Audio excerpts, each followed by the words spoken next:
welcome to Turn the Page, the official podcast of the Syosset Public Library.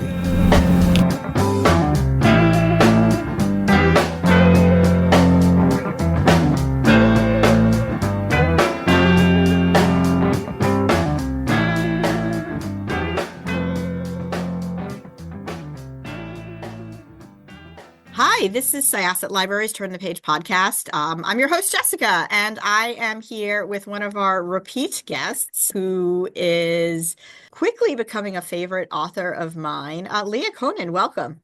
Thank you for having me. It's so great to be back. It's always great to have you. And I said a little bit before we started recording that this book, The Last Room on the Left, is by far now my favorite of yours, but I said that about the last book we talked about too, which is encouraging because that just means I keep having more favorites to look forward to.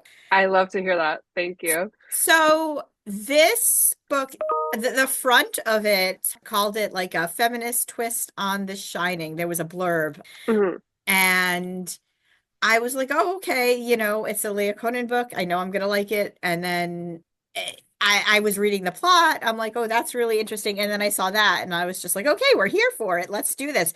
So, yeah, I'm very, very curious, first of all, where the story for this book came from and how it developed from there.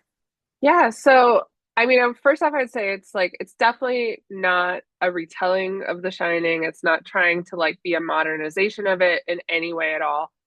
Um, but definitely inspired by I will say the part of I mean, The Shining, both the book and the movie are so incredible, both in different ways. But one part that, of course, always spoke to me was this idea a writer trying to finish a book and just being isolated. And, because we have this idea that this kind of fantasy of writers that, oh, if they're isolated, they'll just write, perfectly and they'll just write a book in 2 days and all that. And, obviously we see it with Stephen King, we see how much that doesn't happen. But so I wanted to kind of explore that, but with women and with two women actually. So there's a main character, Carrie, and she's the writer, and she desperately needs to finish her book. But then there's another character, Siobhan, who she wants to make a movie, and she also is equally blocked. So it's a lot about kind of exploration of creativity and, what it means to want to create something and to feel like you're unable to do it. And then I love this idea of these. I had seen this article in the New York Times several years ago about these revitalized roadside motels. So people that were like big in the 50s and 60s, and they were truly just like stops, like for families, for people on the road. And then, of course, they all kind of shut down, but recently they've been being bought up and revitalized, and they're like fully Instagramified and, very, very fancy now, and they're charging probably way too much money than they should be for that kind of place. But I just found the idea of that kind of setting so interesting, because it's super idyllic, but there's also a weirdness to it, like that they're using, you know, they've turned something that was one thing and made it a very different kind of thing, to appeal to a very different sort of people.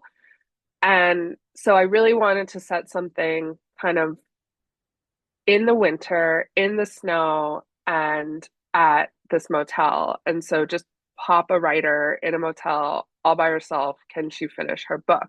And then, of course, as you know, things very quickly upon arrival go awry. So then it, kind of jumps into another story. So that was kind of the background. Yeah, I really appreciated you talking a little bit about the whole motel revitalization thing because that was very interesting to me too, especially since like whenever I traveled with my family, they would stay at a place. This is way before it was revitalized and probably at the time not a place where a family probably should have been staying. I remember like, maybe when my parents were younger in like the 50s, in the 60s, like this is what you did. But by the time I was a kid, um, you'd stop at these places and you'd be like, I don't know if we should really be here.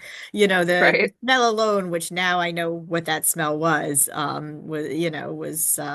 probably the all we needed to know. But anyway, but that is a very interesting fact, and it does kind of speak a lot to just a different kind of gentrification, which Hmm. is kind of what is going on here. So Carrie, she takes this job as as a um, like a caretaker A of this, caretaker, yeah. yeah, motel, and she wants to finish, or she has to finish this book. She's on a deadline.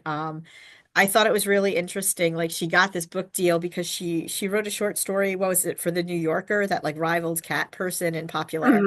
And like completely took off as those things sometimes do. Yeah, and then this comes off of like just a lot of other stress. She's 39. She has unsuccessfully been trying to conceive with her husband and had a few IVF rounds, had a break with her best friend, and now here she is in this motel where the person who hired her just has notes left for her. She's supposed to be able to get around. It's snowing, it's crazy. And like the people who live there, who are like the regulars and the locals, do not want her there. And then the Mhm. bodies start showing up. So it really was just a wild, wild ride. And just the back and forth between Carrie and Siobhan and where they were, and sort of when you begin to link together where their relationships fell apart and where they personally began to fall apart was extremely interesting. So, like, were they both always characters that were going to have a voice in the story when you started? Yeah, they were. I think I was playing around with the idea of them both being writers at the beginning, but then it just felt too similar and too difficult to kind of differentiate them.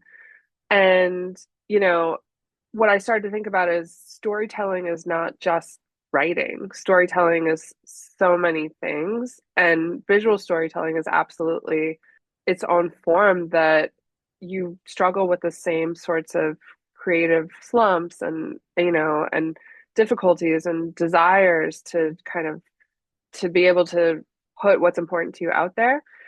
And so I thought that when I switched her to being a filmmaker, that's when it really came together for me, her character, because I could totally like see Siobhan, like she is very talented. She did like a little thing when she was in school, but then since then she's just been doing kind of her soulless kind of advertising kind of videography, and like she wants to do something bigger. And so I think her and Carrie have like very different paths, but Carrie had this story take off, and then she kind of got this little bit of fame and she can't live up to it. And then with Siobhan, like everyone told her she had something to say, that she was talented, and then she also couldn't live up to it in a different way. Um, so I like exploring kind of the two sides of that. Someone who has basically been given kind of the golden ticket and can't live up, and then someone who's, because Siobhan, unlike Carrie, she produces a lot. She's always got a camera in her hand. She's always doing these little things. For her, it's more of an issue of trying to be able to focus and, choose one thing. So I liked kind of exploring those two things. And then it also opened up this idea of, the creative life, what it looks like from two different women, both in industries, I think, where usually are kind of a lot of times male dominated. So it opened that up too.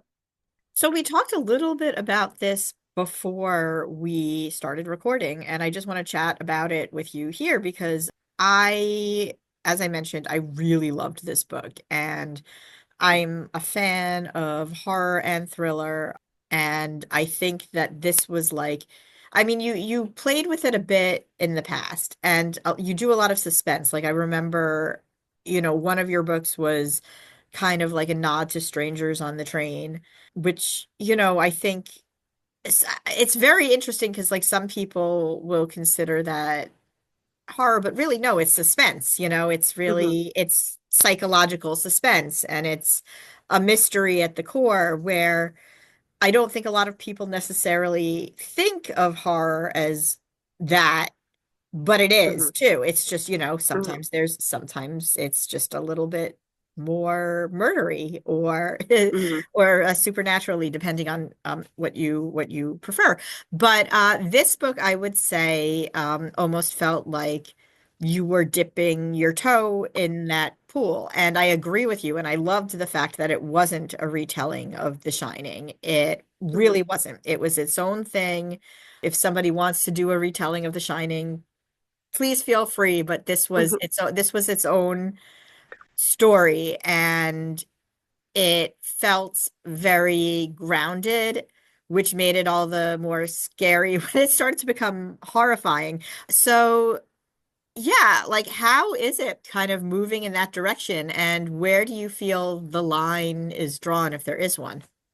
I think horror versus suspense versus thriller is a lot of it is like that's how we as book people talk about books, but when people are reading, they're just experiencing in it. And so I don't think most readers are kind of caught up in the exactness of a genre as much as we might be at a library or at a publishing house. So I think it's to me, it's a suspense, it's a thriller, but it has horror elements. It's willing to go there in a way that maybe my previous books haven't. I mean, this is not giving anything away because it happens so quickly, but there's a dead body in the snow on page like 8. Like it comes real fast. And Um, I feel like that's in the description too, maybe, yeah, maybe yeah, not. Yeah. yeah. So it's you know, she arrives and Carrie is supposed to be doing her little month caretaker, and then she finds a dead body in the snow. And so I think the immediacy of it made it, and the fact that she was alone made it have to dip into horror a little bit more, just because there's not like the cops show up and rope off the crime scene, and it's a murder mystery where there's some removal from it. Like she's the only one there, so she has to, you know, experience the creepiness and the terror of seeing, something poking a hand poking out of the snow, frozen, and all of that. Um, I wouldn't say though, I guess where the one thing I would add is that I don't think it's like super horror gory that if you are not a horror fan, you wouldn't enjoy it. I think it's a touch into that. And but it's still like really rooted in the psychological elements. But I think it's fun. I'm a horror fan. I love horror movies. Um, and I love books that kind of dip a toe in as well. And so I think for me it was just an opportunity to have a lot of fun and maybe to go there in a way that I hadn't before. Because the story really kind of necessitated it. Yeah, no, it was great. So I mean, that said, what does this say for how your writing is transitioning going forward? Um, I yeah, I'm gonna say I can't say too much just yet. But we will be announcing something soon, and it's definitely gonna continue to go in that direction, I think, and maybe even a little bit more. So, but in still a very fun way that's really rooted in psychological suspense. But yeah, I want to play with it even more. I think people that's what people are connecting with and gravitating towards. I think the world's kind of chaos, and sometimes reading about horror in books helps us process that. I don't think I'll ever be like a full on horror writer. Like I don't, and I don't really do supernatural and stuff like that. But yeah, I think there'll be a little bit more blood, I'll say. But I mean, what's interesting is, I'm a big Twilight Zone fan, and that's considered horror. But when you go back and you watch a lot of the episodes, there is like sometimes a supernatural twinge to it, or, some sort of like outside force twinge to it. Hmm. But a lot of times, really, what makes it scary is the psychological suspense part of it. The fact Hmm. that there is all of these silences and these moments between when the scary thing happens or when the thing starts becoming unsettling. And, I think, I mean, I am also a horror fan and I like various types of horror, although I'll say I'm not personally a fan of like the Saw type horror, which Yeah. it's just not for me. I mean, Yeah. no shame for people who it is for, but for me, I'm just like, yeah, no. But I do think that a lot of times what's really scary is just those tense moments. And you have so many of them in this book that are just so beautiful. And when you go back and forth and, you meet the people that both Siobhan and Carrie met, and you look a little bit about, just who they are. They're an interesting cast of characters for sure. So, yeah, really, you just nailed that unsettling, like space between space and, alone, quiet, silence, suspense that I think a lot of people don't necessarily want to consider, horror, but I think probably decades ago it would have been. Sure, totally. I mean, I Twilight Zone is my North Star for kind of every book idea. Like, I feel that I need to have that Twilight Zone elevator pitch. And when I get my head around it, that's when I'm like, okay, this is something I want to write. And I think what you said, like, yeah, what's scary about it, what's unsettling about it is because almost every episode feels so real. Like, even when they're out in space, like they do it in a way where you're like, I feel that I could be doing this right now. And then it's usually like an ending that is just so quietly kind of horrifying. Like I'm thinking of there's one where this guy gets like exiled on this planet and he makes friends with this lady robot, and the whole episode they're just like playing cards and being friends. Uh-huh. And Oh, it's then so it's and so then upsetting. and then in the end they shoot her and gears come out of her stomach and you're like, no way. Like you just like there's something about it that Yes, just, and it's like they programmed her as a companion to love him and to like feel love and want companionship, which in and of itself is really horrifying. And I feel really bad for her just in general because general like this is what her purpose was. And then at the end, sure. they're like, "Oh, you can come back," but there's only room for one of you. Yeah. And they're just like, "She's just Oh, a robot. Let's shoot her." So upsetting. So like, that's and oh. that's the thing though. It's like that you could take all the space out of it, everything. What's scary is to be alone. Being alone is scary.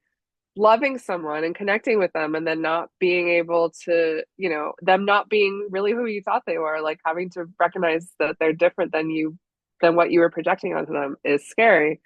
And I think so Twilight Zone I think does that so well. I mean, I could go over a million of my favorites, but and that's what I love, the quiet horror, like where I mean I will watch a Saw movie because I'm crazy like that, but I would never write something like that. Like I love the quiet, the tense, the suspense of, the ticking clock like under the table and the characters don't know and you're just waiting for them to figure it out. Well, this was awesome. Everybody check out Last Room on the Left. You will not regret it. Go back and read all of Leah's other books. You will not regret it. And it's a snow book and I'm Oh, looking it out my is. window and it is currently snowing. So it is a very like read it while you get snowed in kind of moment. Or if you don't have snow and you live in a place where you want snow, grab it. It's a snow book. It is a snow book. Yes, for sure. All right. Well, this was Jessica with Syosset Libraries Turn the Page podcast. Our guest was, Leah Konen. and we are going to close this chapter. It's time to close this chapter of Turn the Page. Join us for the next episode.